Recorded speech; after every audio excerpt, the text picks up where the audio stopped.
Hello दोस्तों। आज मैं एक्सप्लेन करने वाला हूँ a game in the woods movie का, जो 2024 में आई थी। मूवी शुरू करने से पहले वीडियो को लाइक और चैनल को सब्सक्राइब कर दीजिए, क्योंकि वीडियो बनाने में बहुत एफर्ट और टाइम लगता है। तो ज्यादा देर ना करते हुए चलिए मूवी स्टार्ट करते हैं। कहानी की शुरुआत में एक जंगल को दिखाया जाता है, जिसमें एक आदमी को उल्टा लटका के एक किलर एम प्रैक्टिस कर रहा था। पर बार बार कोशिश करने के बाद भी कोई तीर उस आदमी पे नहीं लगती, तो किलर अपनी चाकू निकाल के उसका गला काट देता है। यहाँ हम देख पाए कि वो किलर एक मास्क पहने हुए था। इसके बाद हमें दिखाया जाता है एस, उसकी गर्लफ्रेंड सैम और एस की कजन ब्रदर टैट को। एस और टैट के दादाजी गुजर गए, जिस वजह से ये सब उसके जंगल में मौजूद केबिन में से सारा सामान लेने जा रहे हैं और ये रास्ते में एक होटल में रुके हैं और बस केबिन की तरफ निकलने वाले हैं। उसके बाद जब सैम अपनी कार के पास सिगरेट पी रही थी, तभी वहाँ टेड आ जाता है, जिसके टी शर्ट में वाइन होती है, जिसे वो होटल से चुरा के लाया था।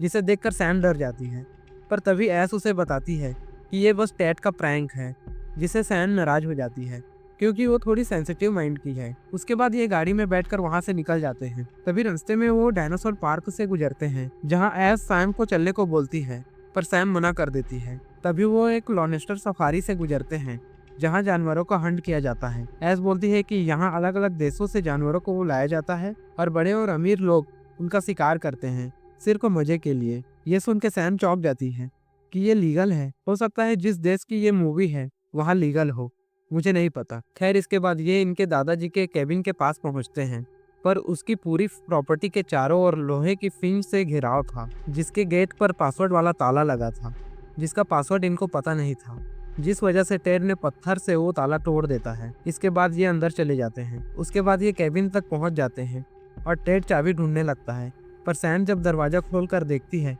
तो दरवाजा पहले से ही खुला हुआ था। और ऐस भी नोटिस करती है कि कॉफी मग गैस पर थी और कचरे के डब्बे में ढेर सारा कचरा था, जैसे किसी ने इसे हाल फिलहाल में ही यूज किया हो। टेड को एक चैनसो और बियर की कुछ कैन भी मिल जाती है, जिसके बाद ये केबिन का सारा सामान उठाकर गाड़ी में डाल देते हैं और खुद चले जाते हैं झील के किनारे पार्टी करने, क्योंकि बियर भी तो मिली है। उसी वक्त टेड को एक इंसानी दांत मिलता है। तभी किसी के चीखने की आवाज आती है, जिसे सुनकर सैम बिना सोचे समझे उस आवाज की तरफ भागती है और इसके पीछे एस और टैट को भी जाना पड़ता है। आवाज के पीछे जाने से उन्हें एक लड़की बियर ट्रैप में फंसी हुई मिलती है, जिसके गले में पट्टे जैसा कुछ लगा होता है और ये लड़की दूसरे भाषा में बात कर रही होती है। वो स्टार्टिंग में जानवर वाली बात बताई थी ना मैंने, अब वही होगा। अब वो तीनों उस लड़की के पैर से बियर ट्रैप को हटाने की कोशिश करने लगते हैं, पर इनका हाथ छूट जाता है, जिस वजह से वो लड़की चीख पड़ती है, जिसे देखकर टेड उल्टी करने लगता है। पर एस और सैम मिलकर उस लड़की को बियर ट्रैप से निकाल लेती है। पर तभी एक मास्क पहना आदमी टेड के ठीक पीछे आ जाता है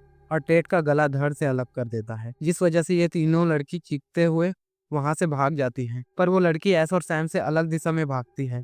एस और सैम उसी केबिन के पास जाती है, पर वहां भी वैसा ही एक किलर होता है, जो अंदर से बो एंड एरो ले आता है और एस को मारने की कोशिश करता है, पर एरो उसे लगती नहीं और वो दोनों वहां से भाग जाती हैं और किलर भी उनके पीछे लग जाता है। कई बार प्रयास करने के बाद किलर एक एरो सैम के कंधे के पार कर देता है, पर फिर भी एस और सैम उससे बच के भाग जाती है। फिर किलर रेडियो से किसी को खबर देता है कि उसके एरिया से 2 लड़की भाग निकली है। आगे एस और सैम को एक और किलर दिखता है, जो मसेटी पकड़ा हुआ है। दरअसल इस जंगल में ऐसे बहुत से किलर हैं, या ये बोलो कि ये बड़े अमीर लोग हैं जो यहाँ हंटिंग कर रहे हैं। बस इनकी हंटिंग में जानवर नहीं, ओरिजिनल लोग हैं जो दूसरे देशों से लाए जाते हैं। इसीलिए इनका निशाना सही नहीं है, क्योंकि ये प्रोफेशनल नहीं है, बस अपनी डार्क फैंटेसी पूरा कर रहे हैं। इधर को देखकर एस और सैम एक पेड़ के पास छिप जाते हैं और एस सैम के कंधे से तीर निकालने लगती है और तीर निकल भी जाती है और आगे बढ़ जाते हैं और आगे इन्हें एक कंकाल मिलता है, जिसके ऊपर एक लोहे का पिंजरा बंधा था। शायद उस किलर में से एक ने इसे पकाकर खा लिया होगा। थोड़ा और आगे जाने पर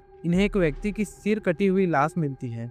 मतलब पूरा जंगल लाशों और किलर से भरा पड़ा है। खैर, ये वहां से आगे बढ़ जाती है, पर एक जगह सैम थक कर बैठ जाती है, पर ऐस उसे हिम्मत देती है कि बस हमें थोड़ी दूर और चलना है और सैम मान जाती है और ये वहां से चलने लगते हैं। पर थोड़ी दूर पर उन्हें एक और किलर दिख जाता है, जो एक इंसान को बांध रखा होता है, जिसे देखकर एस तुरंत उस इंसान की मदद करने चली जाती है। किलर उस इंसान के पेट में चाकू स्टैब कर देता है और उसके मुंह में भी चाकू घुसाने वाला होता है। तभी सैम वही एरो जो उसे लगी थी किलर के पेट में घुसा देती है। फिर एस भी एक पत्थर से उसके सिर पर मारती है, पर फिर भी किलर बगल में पड़ी चाकू उठाने की कोशिश करता है, जिसके बीच एस और सैम आ जाती है और धक्का मुक्की में किलर एक बियर ट्रैप में मुंह के बल गिर जाता है। तभी वहाँ एक दूसरा किलर भी आ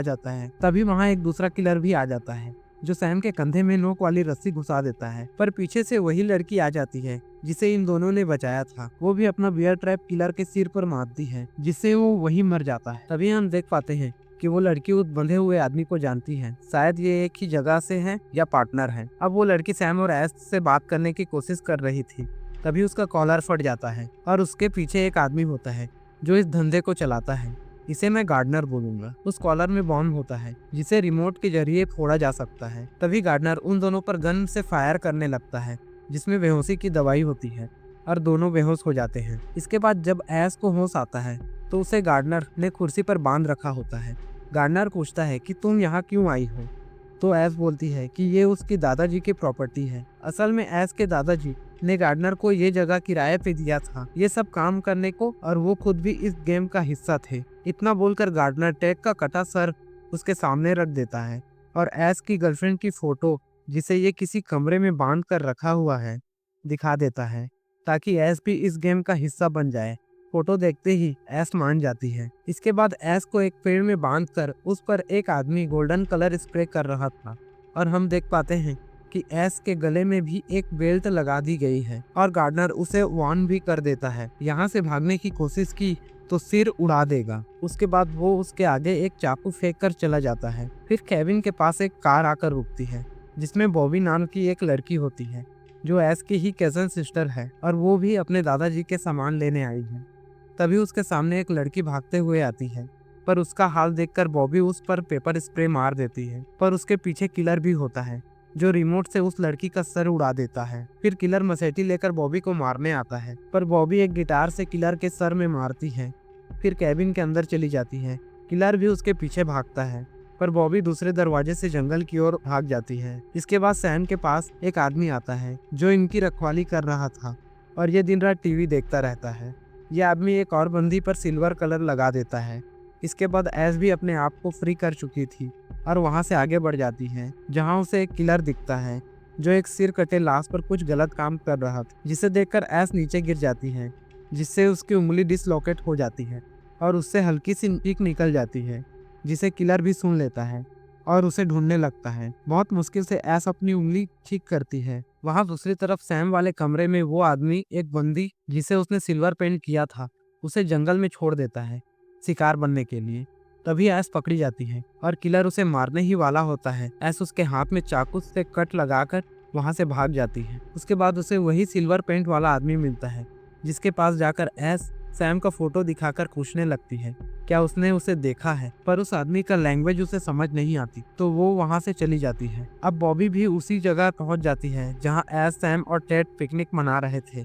वहां उसे एस की मोबाइल भी मिल जाती है। अब एस एक टेंट के पास पहुंचती है जहां एक रेडियो और बर्फ से भरा एक बॉक्स होता है जिसमें से बर्फ निकाल कर खाने लगती है प्यास बुझाने के लिए। ऐसा करने से प्यास नहीं बुझती, बर्फ खाने से उल्टा डिहाइड्रेशन होता है।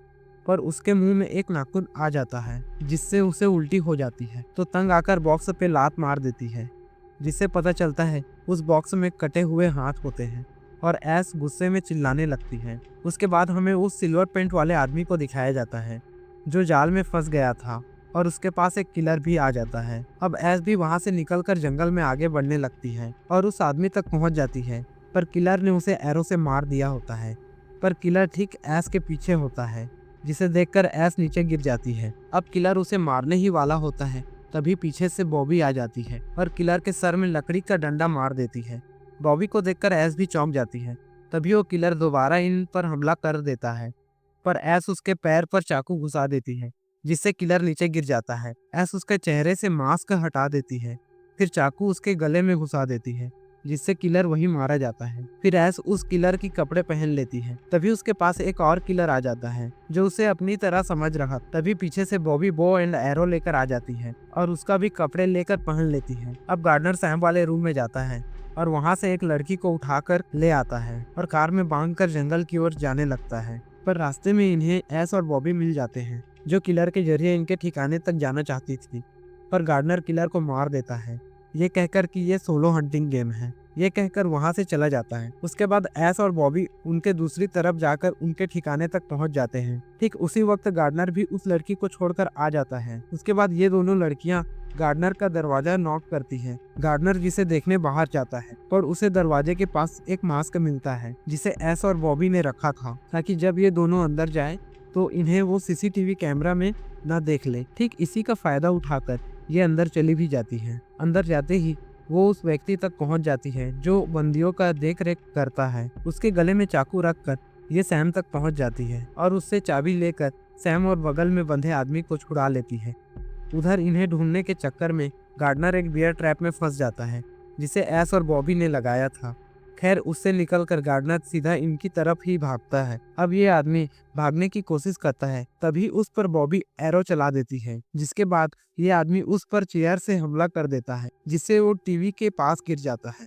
पर वो आदमी उसके सर पर टीवी गिरा देता है जिससे वो मारा जाता है। फिर ये सब यहाँ से भाग जाते हैं और अपने गले से वो बेल्ट भी निकाल लेते हैं। पर वो आदमी इनके साथ नहीं जाता क्योंकि उसे उस लड़की के पास जाना था, तो ये अलग हो जाते हैं। अब गार्डनर भी रूम में आ जाता है। उसे उसका आदमी मरा मिलता है जिसे देखकर वो बहुत गुस्सा होता है। भागते भागते ये सब भी थक जाते हैं और थोड़ा सांस लेने के लिए रुकते हैं। पर तभी वो आदमी जो इनसे दूर हुआ था इनकी तरफ भागते भागते आता है, क्योंकि गार्डनर चेनसो लेकर उसको मारने आ रहा था। ये देखकर सब भागने लगते हैं, पर वो आदमी रुक जाता है और उसका सामना करने जाता है, जिससे गार्डनर उसे एक झटके में मार डालता है और उसका टुकड़े करने लगता है। भागते भागते बॉबी थोड़ा पीछे रह जाती है, जिसके आगे एक किलर आ जाता है जो उसे मसेटी से मार डालता है। पर उस किलर से गार्डनर गुस्सा हो जाता है क्योंकि उसे वो मारना चाहता था, जिस वजह से गार्डनर किलर पर हमला कर देता है और उसका गला काट देता है और एस और सैम के पीछे चला जाता है।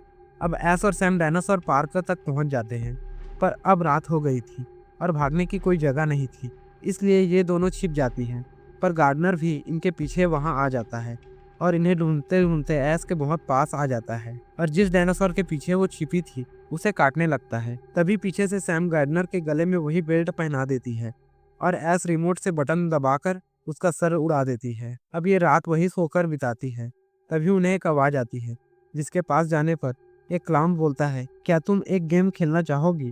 तभी एस उस पर लकड़ी का टुकड़ा मार देती है और आजू बाजू के लोग इन्हें देखकर चौंक जाते हैं, क्योंकि वहाँ एक बच्चे का बर्थडे मनाया जा रहा था। और इसी के साथ ये मूवी खत्म हो जाती है। वैसे तो ये एक बेकार मूवी है, इस कॉन्सेप्ट पर कई सारी मूवीज बन चुकी हैं, फिर भी इस मूवी का किलिंग सीन और कुछ प्रैक्टिकल इफेक्ट्स अच्छे थे। अगर आपको मेरी एक्सप्लेनेशन वीडियो अच्छी लगी है तो वीडियो को लाइक और चैनल को सब्सक्राइब करना मत भूलिएगा।